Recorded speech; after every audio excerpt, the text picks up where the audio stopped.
आज हम लोग इकोनॉमिक्स में डिस्कस करने जा रहे हैं जो टेस्ट हुआ था टेस्ट टू। इकोनॉमिक्स का टेस्ट टू का पूरा सॉल्यूशन कराएंगे।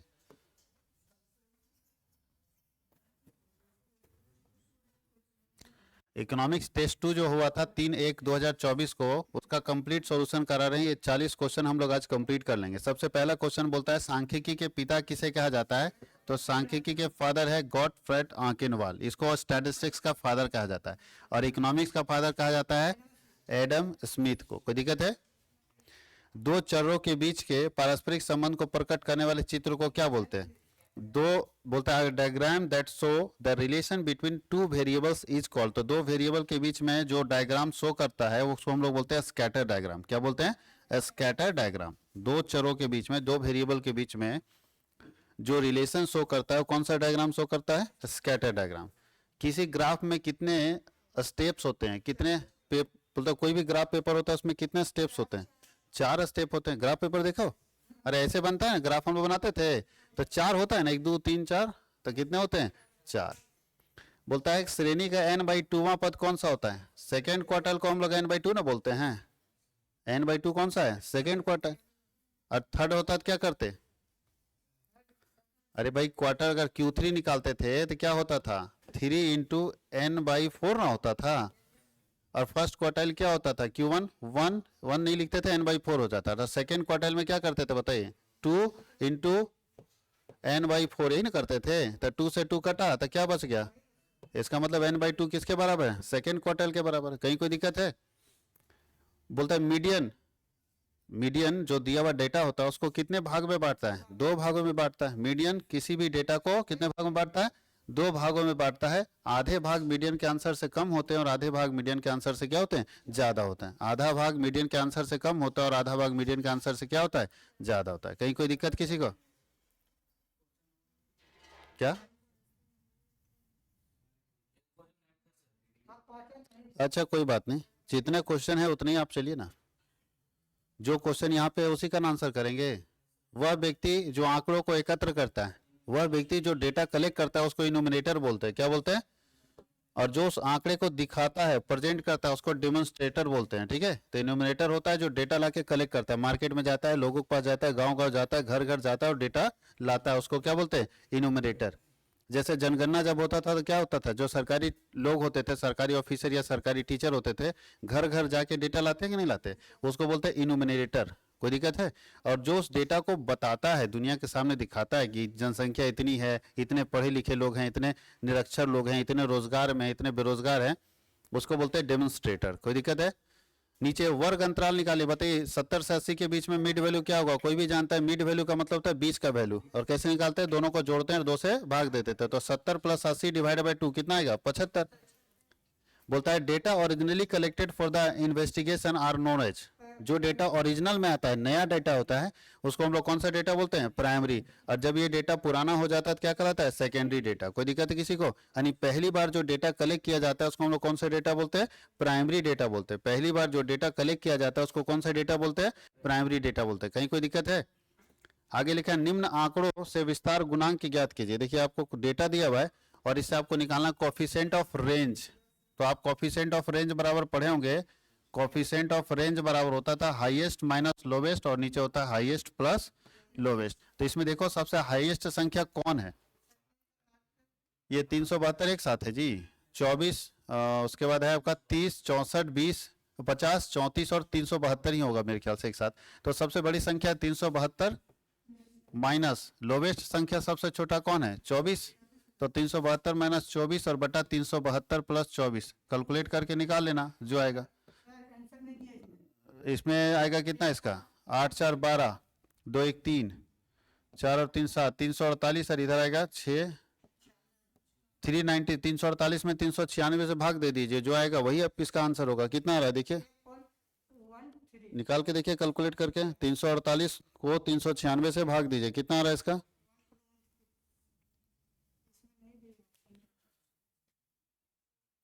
348 डिवाइडेड बाई 398 0.87 आ रहा है। 0.87 है? नहीं है, मेरे ख्याल से यहाँ 72 ही होना चाहिए। अच्छा कोई बात नहीं, बनाने सीख गए ना। हाँ तो इसका आंसर आएगा, हम लिख देते हैं 0.87, ऑप्शन में नहीं है 0.87। अगर आप लोगों को लगता है कि यहाँ तो यहाँ 3 हटा के 72 लेके बनाएगा, तो यहाँ क्या होगा 72 माइनस 24 और 72 प्लस 24, तो 72 में 24 जाएगा, कितना होगा 48। क्या, अरे जो होगा ये ठीक है ना आपका, जब इस हिसाब से बनाया गया तो ये आंसर ठीक है, ऑप्शन में नहीं दिया, कोई बात नहीं। अगर किसी को लगता है कि 72 होना चाहिए तो 72 लेके बनाओ ना, जो आंसर आएगा ठीक है। समझ में आया, कॉन्सेप्ट सेम होना चाहिए ना। क्वेश्चन आपका यहाँ मिसप्रिंट हो गया है तो कोई बात नहीं, कॉन्सेप्ट सेम है, इस कॉन्सेप्ट के हिसाब से आपका आंसर सही है, बाकी दिमाग दौड़ाने की क्या जरूरत है। चलिए आगे चलते हैं लोग। तो इसको समझ लीजिए कैसे बनेगा, ऑप्शन ही इसमें नहीं है तो ये ऑप्शन ये होगा 0.87। अगर क्वेश्चन में यहाँ कुछ और दिया रहेगा तो उसके अकॉर्डिंग बना लीजिएगा, यहाँ पे हो सकता है 3 होगा 72 होगा, वो आप समझिएगा क्या होगा, बनाते रहिए। फॉर्मूला ऑफ अर्थमेटिक मीन, इसमें अर्थमेटिक मीन का फॉर्मूला क्या होता है, तो सिग्मा एक्स बाई क्या होगा N, sigma X by N. कहीं कोई दिक्कत है। इनमें से कौन केंद्रीय प्रवृत्ति की माप है, which of the following is measure of central tendency. Measure of central tendency के अंदर पढ़ते हैं mean, median, mode, geometric mean, harmonic mean, तो कौन है इसमें, मोड है, सेंट्रल टेंडेंसी है, ठीक है। केंद्रीय प्रवृत्ति की माप किसको बोलते हैं, मोड को बोलते हैं, सेंट्रल टेंडेंसी हम लोग बोलते हैं। विच ऑफ दीज वेरिएबल आज डिस्क्रीट, इसमें से कौन है जो डिस्क्रीट है, तो डिस्क्रीट में कौन वेरिएबल आएगा, number of student. Number of student discrete variable के नाम पर जाना जाता है। किस अर्थशास्त्री ने कल्याण संबंधी अवधारणा दिया था, तो एल्फ्रेड मार्शल ने कल्याण संबंधी अवधारणा दिया था। एडम स्मिथ ने धन संबंधी अवधारणा दिया था। किस अर्थशास्त्री के अनुसार अपकिरण पदों के विचरण के माप है, कौन ये बताता है कि अपकिरण जो है, dispersion is measure of variation, variation of the items, कौन बताता है, बाउले, बाउले, बाउले होना चाहिए, ठीक है, बाउले। निम्नलिखित आंकड़ों से समांतर माध्य बताइए, इसका मीन निकालना है, कैसे निकालेंगे, तो हम लोग बहुत अच्छे से जानते हैं, मीन निकालने के लिए हम लोग मिड वैल्यू निकालते हैं पहले। तो मिड वैल्यू कितना है इसका 5, इसका 15, इसका 25। हम ऐसे ऐसे कॉलम ना खींच के हम ऐसे बना दे रहे हैं, कोई तकलीफ नहीं होना चाहिए। मिड वैल्यू को हम लोग एक्स बोलते हैं और ये इसको हम लोग एफ बोलते हैं, निकालते हैं उसके बाद नीचे एफ एक्स। तो एफ एक्स बराबर क्या होगा 10, 15 तिया 45, 25 चौके 125, तो 100 जोड़िए, इसका सिग्मा एफ एक्स आ जाएगा 125 और 45 170, 180। अब यहाँ आ गया मीन बराबर होता है सिग्मा एफ एक्स और बटा एन, सिग्मा एफ एक्स आ गया 180 और एन बराबर होता है फ्रीक्वेंसी का टोटल। तो फ्रीक्वेंसी जोड़िए 2, 3, 5 और 5 10, इसका मतलब 18 आंसर आना चाहिए। तो 18 कहाँ है, सी में, तो सी उसका क्या होगा, सही होगा, कहीं कोई दिक्कत नहीं है, सी उसका क्या होगा राइट आंसर। कोई दिक्कत, थोड़ा सा समय दे देते ताकि लिख लो आराम से।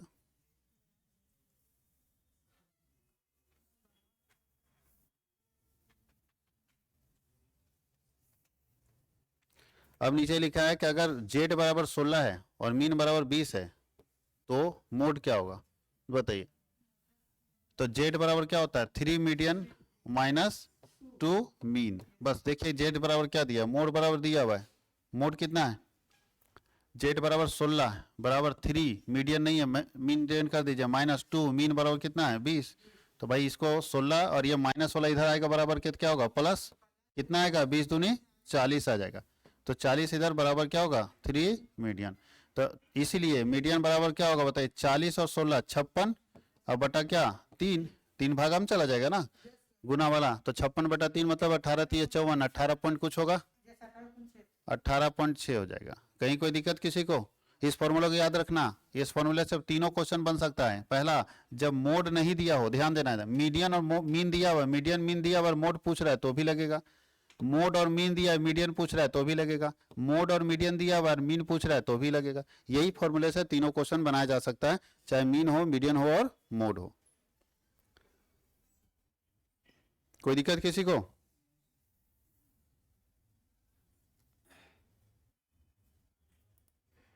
आगे बढ़ा जाए। चलिए देखते हैं हम लोग आगे बढ़ते हैं।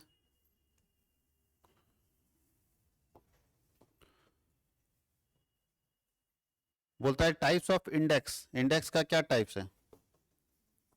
तो अगर हम टाइप्स ऑफ इंडेक्स की बात करें तो कंज्यूमर प्राइस इंडेक्स भी होता है, होलसेल प्राइस इंडेक्स भी होता है, इंडस्ट्रियल, तो ऑल ऑफ दीज इसमें होगा, सभी का सभी इंडेक्स होता है।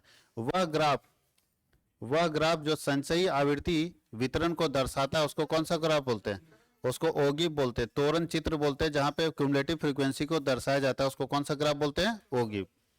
भारतीय सांख्यिकी संस्थान कहाँ स्थापित है? तो इसका हेडक्वार्टर है कलकत्ता में। इंडियन स्टैटिस्टिकल जो इंस्टीट्यूशन है, इंडियन स्टैटिस्टिकल इंस्टीट्यूट जो है उसका हेड ऑफिस कहाँ पे है? कलकत्ता में इसका हेड ऑफिस है। इंडियन इंस्टीट्यूट का हेड ऑफिस कलकत्ता में। बोलता है सरकार द्वारा सरकारी कंपनियों के हिस्सेदारी को बेचा जाता है उसको क्या बोलते हैं? उसको डिसइन्वेस्टमेंट बोलते हैं। सरकार द्वारा सरकारी कंपनियों के हिस्सेदारी को बेचा जाता है उसे किस नाम से जानते हैं? डिसइन्वेस्टमेंट के नाम से। मानव पूंजी निर्माण में बाधा है, बढ़ती जनसंख्या, brain drain, low of academic level, तो ऑल ऑफ दीज। भारत में मानव जो पूंजी निर्माण हो रहा है, मतलब हमारे देश के जो लोग हैं वो अच्छे क्यों नहीं बन रहे, स्किल्ड क्यों नहीं बन रहे? जापान जैसा लोग हम लोग क्यों नहीं बना पा रहे? उस जैसा पढ़ा लिखा और स्किल्ड व्यक्ति क्यों नहीं बना पा रहे? तो उसमें तीनों समस्या, एक तो जनसंख्या इतना बढ़ रहा है, दूसरा क्या है, शिक्षा का स्तर बहुत नीचे है, अब ब्रेन ड्रेन है, दिमाग भी वो लोग का वैसे ही है, दिन भर थकेगा और शाम में पी के सो जाएगा, तो कहाँ से आदमी आगे बढ़ेगा? जिस हिसाब से हम लोग नशा के शिकार होते जा रहे हैं, हम लोग जापान जैसा टेक्नोलॉजी डेवलप नहीं कर पाएंगे।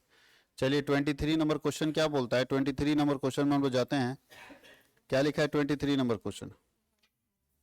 बोलता है ऊर्जा का परंपरागत स्रोत कौन सा है? कौन सा ऐसा स्रोत है? Conventional source of energy is commercial और नॉन कॉमर्शियल, कौन सा है? दोनों होगा, कॉमर्शियल और नॉन कॉमर्शियल दोनों होगा परंपरागत स्रोत। निम्न में से कौन सा उद्योग लघु और कुटीर उद्योग के अंदर आता है? लघु मतलब छोटा उद्योग कौन है इसमें? तो आयरन एंड स्टील क्या छोटा उद्योग है? छोटा उद्योग का मतलब जो घर में भी चलाया जा सकता है। तो स्टील कंपनी नहीं चला सकते हैं, शिपिंग नहीं चला सकते, सीमेंट नहीं चला सकते, लेकिन हैंडलूम तो चला सकते हैं ना। हैंडलूम आप घर में भी चला सकते हैं। गरीबी रेखा का संबंध किससे है? बोटा poverty line is related to relative poverty, absolute poverty दोनों। तो गरीबी रेखा में कौन सा पॉवर्टी हम लोग लेते हैं बताओ? गरीबी रेखा किसको बोलते हैं हम लोग? एब्सोल्यूट पॉवर्टी को बोलते हैं। किसको बोलते हैं? एब्सोल्यूट। रिलेटिव पॉवर्टी तो सबके पास है जी, आप भी गरीब हो, हम भी गरीब हैं, मुकेश अंबानी भी गरीब है। रिलेटिव का मतलब है जब हम किसी से तुलना करते हैं तब वो गरीब है। मुकेश अंबानी तुलना करेगा दुनिया के सबसे अमीर आदमी से तो वो गरीब है। तो रिलेटिव पॉवर्टी नहीं, हम लोग किसको देखते हैं?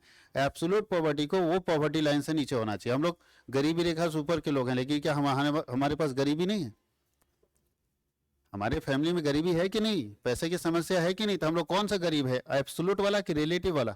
हम लोग रिलेटिव वाला। हम लोग के पास रोटी कपड़ा मकान का जुगाड़ है, लेकिन एब्सोल्यूट वाला वो होगा जिसके पास रोटी कपड़ा मकान का जुगाड़ नहीं है, उसको हम लोग कौन सी गरीबी बोलते हैं? एब्सोल्यूट। आगे लिखा है कृषि साख के गैर संस्थागत स्रोत कहाँ से? यानी अगर कोई किसान खेती करता है और वो किसी संस्था से लोन नहीं लेना चाहता है तो वो कहाँ से लोन लेना पसंद करता है? तो भाई ये सब तो संस्थान है जी। नाबार्ड एक संस्था है, कॉमर्शियल बैंक संस्था है, आरआरबी संस्था है, तो ट्रेडर महाजन है, बिना संस्था का कोई सिस्टम नहीं, वहां से उधार जल्दी उठा लेता है।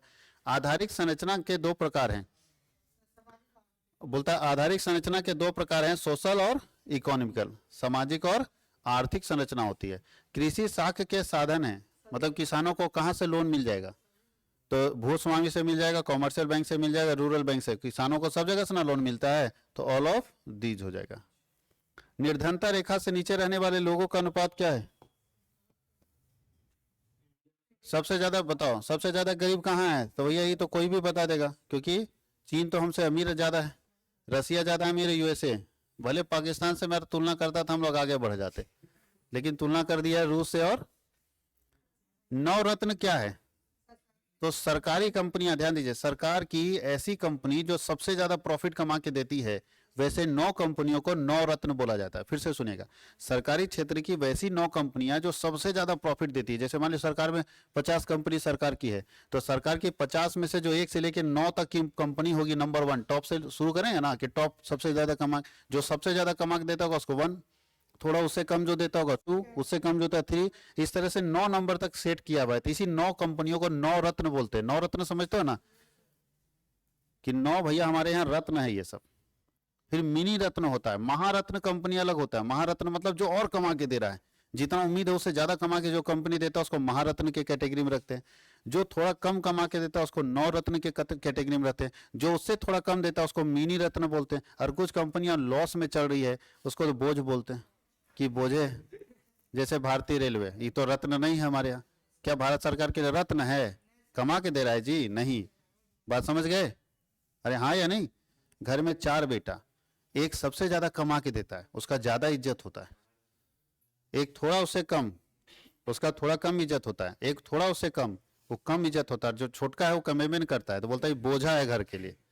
तो ये याद रखना है इस चीज को। तो बोझ बोला जाता है जो नहीं कमा के देता है ना।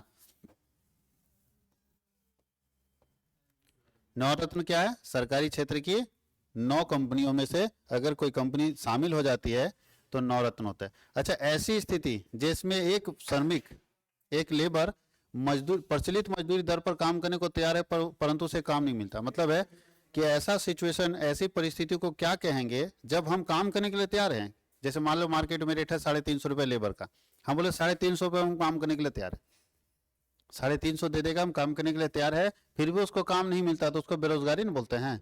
कौन बेरोजगारी? बेरोजगारी है उसको वो बोलते हैं। अच्छा, ये लेकिन एक व्यक्ति को 350 रुपये मिल रहा है, एक ऐसा व्यक्ति जिसको 350 मिल रहा है लेकिन बोलता है हम 450 लेंगे, तो उसको कौन बेरोजगारी बोलते हैं? कि अपनी इच्छा से तू बेरोजगार है। अब लेबर का रेट है 350, तू डिमांड करेगा 450, तो कौन देगा तुमको काम? इसका मतलब तुम जानबूझ के बेरोजगार है। बात समझ गए? तुम जानबूझ के क्या है? बेरोजगार, तुमको काम करने का मन नहीं करता है, कोढ़िया आदमी। तो कोई दिक्कत किसी को? और अल्प बेरोजगारी मतलब होता है किसान लोग, आधा बेरोजगार है, कुछ मिल रहा है कुछ नहीं मिल रहा है, और ननोदित होता है। चिपको आंदोलन का उद्देश्य क्या था? तो चिपको आंदोलन था पेड़ों की रक्षा करने के लिए, वन को संरक्षित करने के लिए। चिपको मतलब पेड़ से चिपक जाना, पेड़ को कटने से बचाना है, इसको बोलते हैं चिपको आंदोलन। कोई दिक्कत है? और ये कहाँ शुरू हुआ था? उत्तराखंड में। कहाँ शुरू हुआ था?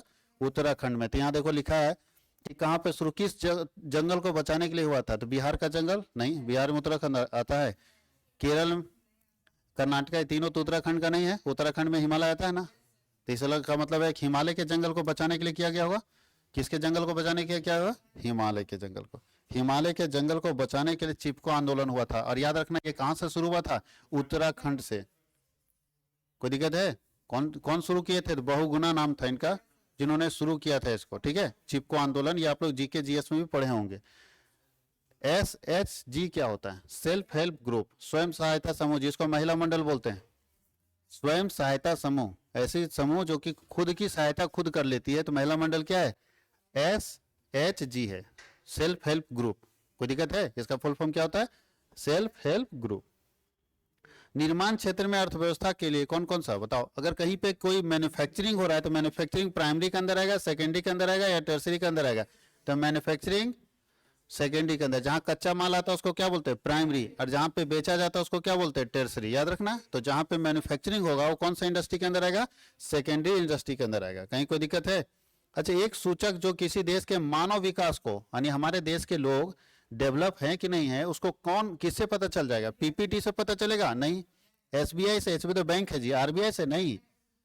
एचडीआई, इसको बोलते हैं ह्यूमन डेवलपमेंट इंडेक्स। एक मानव कितना डेवलप भारत के अंदर हुआ है, इससे पता चल जाएगा भारत के लोगों के अंदर स्किल क्या है, पैसा कितना है, उनका लेवल क्या है, वो सब यहीं से पता चलेगा। किसके जरिए?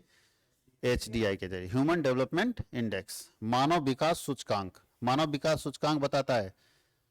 अच्छा, देश में बहुत ग्रोथ हो रहा है लेकिन देश का नागरिक विकास नहीं कर रहा है, तो क्या मानेंगे? ग्रोथ है। लेकिन आज बताओ, देश के नागरिक ग्रोथ कर रहे हैं कि नहीं कर रहे हैं? आप आज से 20 साल या 15 साल पहले या 10 साल पहले जिस स्थिति में थे, आज भी वही स्थिति में है या बढ़े हैं?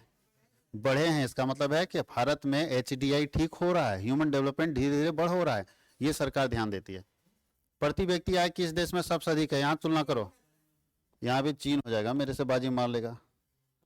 चीन में मेरे से पर कैपिटा इनकम क्या होगा? ज्यादा। उसके बाद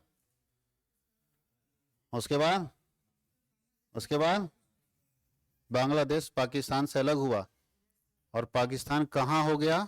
अब बांग्लादेश बहुत आगे निकल गया। आज डेवलपमेंट के मामले में बांग्लादेश पाकिस्तान को बहुत पीछे छोड़ दिया है।